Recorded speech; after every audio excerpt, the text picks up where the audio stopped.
आज के इस वीडियो में हम लोग एक्सपेंशन वाल्व का जो नेक्स्ट टाइप है थर्मोस्टैटिक एक्सपेंशन वाल्व, उसके बारे में हम लोग पढ़ेंगे। थर्मोस्टैटिक एक्सपेंशन वाल्व को कांस्टेंट सुपरहीट वाल्व भी कहा जाता है। इसको एक क्या कहा जाता है? Constant superheat valve. ये most commonly used expansion valve है थर्मोस्टैटिक का, जो बेसिकली ये मेंटेन करता है किसको? कांस्टेंट सुपर हीट को of vapour refrigerant at the end of the evaporator.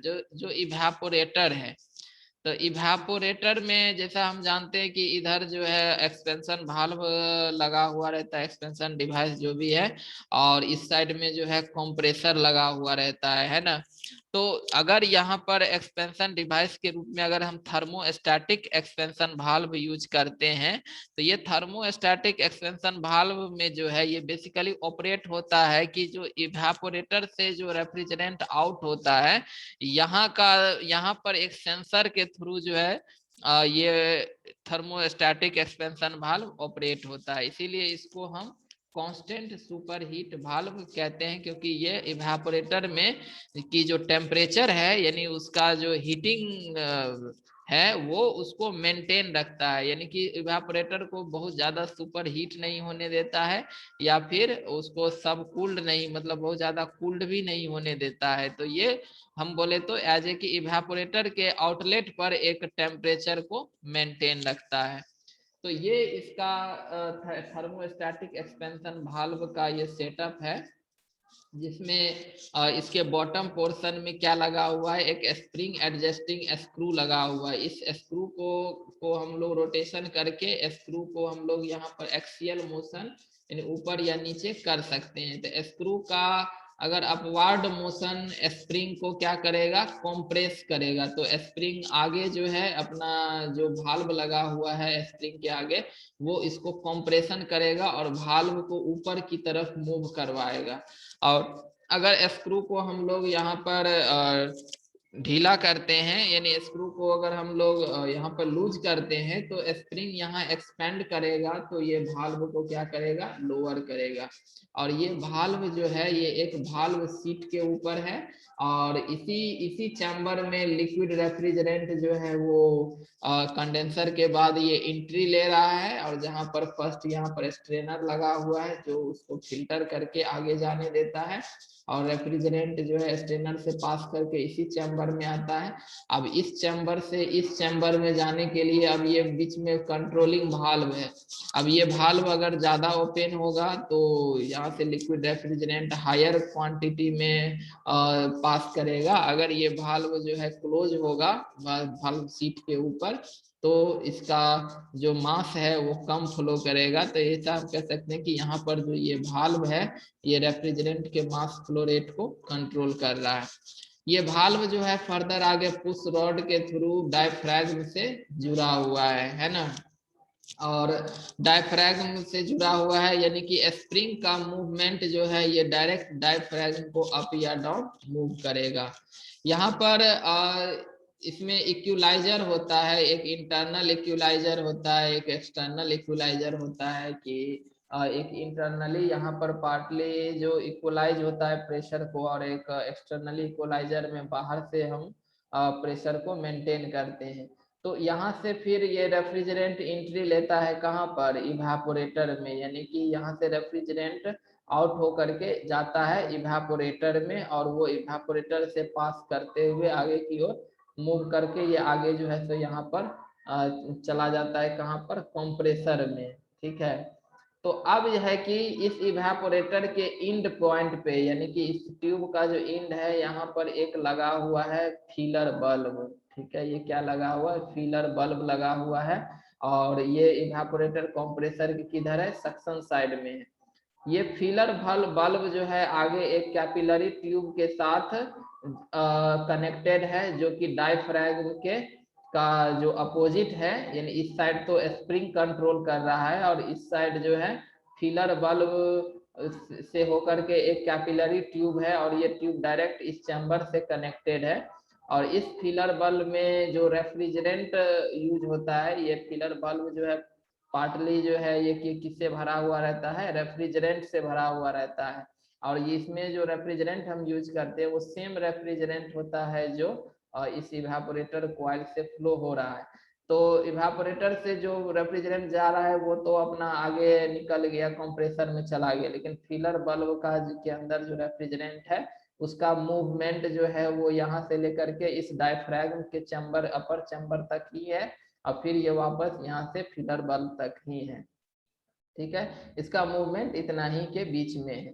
तो अब यहाँ पर जो डायफ्रैगम यहाँ पर जो लगा हुआ है, डायफ्रैगम जैसा कि हम बताएं कि डायफ्रैगम यहाँ से एक लाइन के रूप में दिख रहा है, लेकिन जब हम इसको टॉप व्यू देखेंगे तो यहाँ से ये एक पतला सा डिस्क की तरह दिखता है ना। तो एक तरफ जो है यहाँ पर फिलर बल्ब के द्वारा जो रेफ्रिजरेंट है वो उसके ऊपर क्या लगा रहा है, प्रेशर लगा रहा है, जिसको हम लोग पीवी से डिनोट करते हैं। और दूसरी तरफ जो है यहाँ पर स्प्रिंग के द्वारा इसके ऊपर प्रेशर लगाया जाता है, जिसको हम स्प्रिंग प्रेशर को हम लोग एडजस्टिंग स्क्रू से फिक्स कर देते हैं। यहाँ पर इनिशियली अभी मतलब डिवाइस ऑपरेट नहीं हो रहा है तो हम स्प्रिंग के प्रेशर को एडजस्टिंग स्क्रू से हम एक इक्विलिब्रियम कंडीशन में लाके छोड़ देते हैं। तो अब ये होगा क्या कि ये जो फिलर बल्ब है ये टेम्परेचर सेंसर है, मतलब ये टेम्परेचर को सेंस करता है। तो यहाँ से जब लिक्विड रेफ्रिजरेंट इवेपोरेटर से जब ये पास करते हुए आगे जाएगा, अगर ये इवेपोरेटर के ऊपर कूलिंग लोड ज्यादा है तो इवेपोरेटर पर कूलिंग लोड अगर ज्यादा होने के कारण यहाँ पर जो रेफ्रिजरेंट जो आउट होगा, अगर वो यहाँ रेफ्रिजरेंट सुपर हीट स्टेट में अगर आउट हो गया, क्योंकि यहाँ पर क्या है कूलिंग लोड हायर है, तो कूलिंग लोड हायर है तो स्वाभाविक है कि रेफ्रिजरेंट जो का जो बॉइलिंग है वो फास्टली होगा, और फास्टली बॉइलिंग के कारण जब रेफ्रिजरेंट इवेपोरेटर से आउट करेगा तो वो सुपर हीट स्टेट में चला जाएगा, यानी उसकी टेम्परेचर काफी ज्यादा होगी। तो इस टेम्परेचर जब ये आगे इस सक्शन लाइन से पास करता है तो यहाँ पर फिलर बल्ब जो है उस टेम्परेचर को सेंस करता है। तो यहाँ पर रेफ्रिजरेंट के सुपर हीट होने के कारण, हायर टेम्परेचर होने के कारण फिलर का भी टेम्परेचर क्या हो जाता है, राइज कर जाता है। ये ज्यादा टेम्परेचर को सेंस किया तो इसके अंदर जो रेफ्रिजरेंट भरा हुआ है ये रेफ्रिजरेंट का भी क्या हो जाता है, ये भी बॉयल करना स्टार्ट कर देता है और ये गैसियस फॉर्म में कन्वर्ट होना स्टार्ट हो जाता है। यानी कि फिलर बल्ब के अंदर जो है प्रेशर बढ़ने लगता है, और ये प्रेशर सीधा कैपिलरी ट्यूब से होते हुए डायरेक्ट डायफ्रैगम के ऊपर आता है। मतलब हो गया कि इवेपोरेटर के आउटलेट पर सुपरहीट होना, यानी रेफ्रिजरेंट का टेम्परेचर का हायर होना, फिलर बल्ब जो है उस हायर टेम्परेचर को जब सेंस करता है तो इसके अंदर में जो भी रेफ्रिजरेंट फील है वो भी इवेपोरेट करता है, मतलब यहाँ पर बॉइल्ड करता है। इस कारण से फिलर बल्ब के अंदर प्रेशर बढ़ती है और वो प्रेशर ट्रांसफर होकर के कैपिलरी ट्यूब के थ्रू आता है डायफ्रैगम के ऊपर, और यहाँ क्या करता है डायफ्रैगम के ऊपर भी ये क्या करता है प्रेशर लगाता है। पीवी का मान बढ़ गया, प्रेशर बढ़ गया, तो ये डायफ्रैगम जो है ये बॉटम की तरफ इस तरह से लूज होता है ना, यानी मूव करता है ये, और डायफ्रैगम नीचे की ओर मूव करता है। तो नीचे की ओर ये मूव करेगा तो ये अगेंस्ट द स्प्रिंग, स्प्रिंग को ये क्या करेगा भी ये कंप्रेस करेगा नीचे की ओर, और ये भाल्व को क्या करेगा ओपन करेगा। तो ये भाल्व जब ओपन होगा तो हायर क्वांटिटी में रेफ्रिजरेंट जो है इस चैम्बर से यहाँ पर फ्लो होगा, और इस तरह से ये रेफ्रिजरेंट हायर क्वांटिटी में यहाँ से इवेपोरेटर में फ्लो करना स्टार्ट कर देगा। तो जब इवेपोरेटर के अंदर रेफ्रिजरेंट का फ्लो की क्वांटिटी जो है वो बढ़ गई तो फिर ये क्या होगा कि धीरे, यानी कि ये इसका जो बॉइलिंग जो पहले फास्टली हो रहा था वो अब कुछ स्लो हो जाएगा, क्योंकि पहले कम अमाउंट में रेफ्रिजरेंट आ रहा था और कूलिंग लोड ज्यादा था, इस कारण से रेफ्रिजरेंट तुरंत इवेपोरेट करके सुपर हीट हो जाती थी। लेकिन अब जो है प्रेशर यहाँ पर हायर होने के कारण जब ये भाल्व ओपन होती है तो हायर क्वांटिटी में रेफ्रिजरेंट यहाँ इवेपोरेटर से जब पास करने लगता है तो उसका जो बॉइलिंग रेट है वो कुछ कम हो जाता है, यानी ज्यादा अमाउंट में रेफ्रिजरेंट फ्लो करेगा तो स्वाभाविक है कि ये ज्यादा मतलब कूलिंग लोड को एब्जॉर्ब करेगा, यानी कूलिंग लोड को कम करेगा। तो फिर वापस जो है यहाँ का जो सुपर हीटिंग है वो ड्रॉप होने लगेगा, यानी इवेपोरेटर के आउटलेट पर टेम्परेचर ड्रॉप होने लगेगा।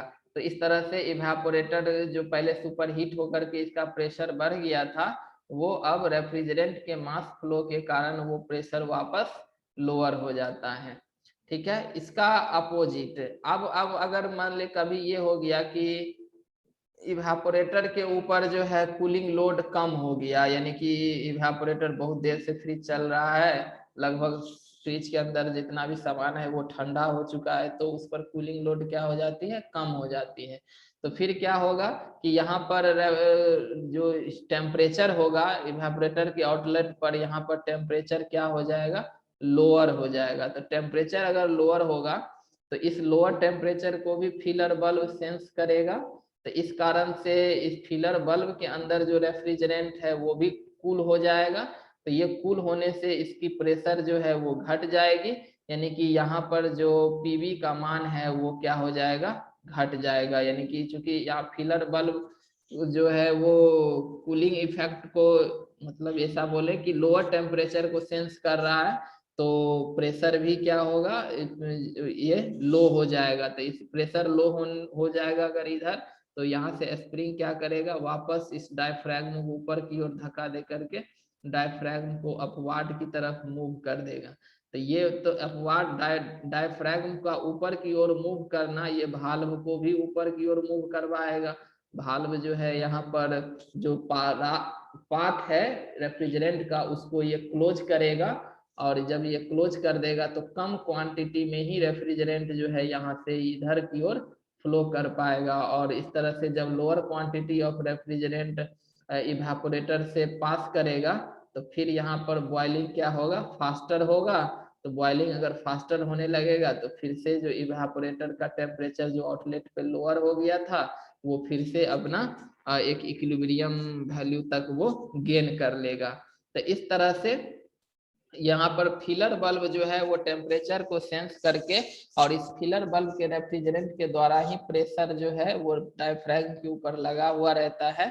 और ये दोनों ही स्प्रिंग प्रेशर और जो फिलर बल्ब के द्वारा एग्जर्टेड प्रेशर है, ये दोनों ही एक दूसरे को क्या करता है, इक्विलिब्रियम में रखता है ना। जब भी अगर यहाँ सुपर हीट हुआ तो ज्यादा फ्लो रेफ्रिजरेंट के मास फ्लो रेट को बढ़ा देता है, फिर वापस टेम्परेचर ड्रॉप हो गया।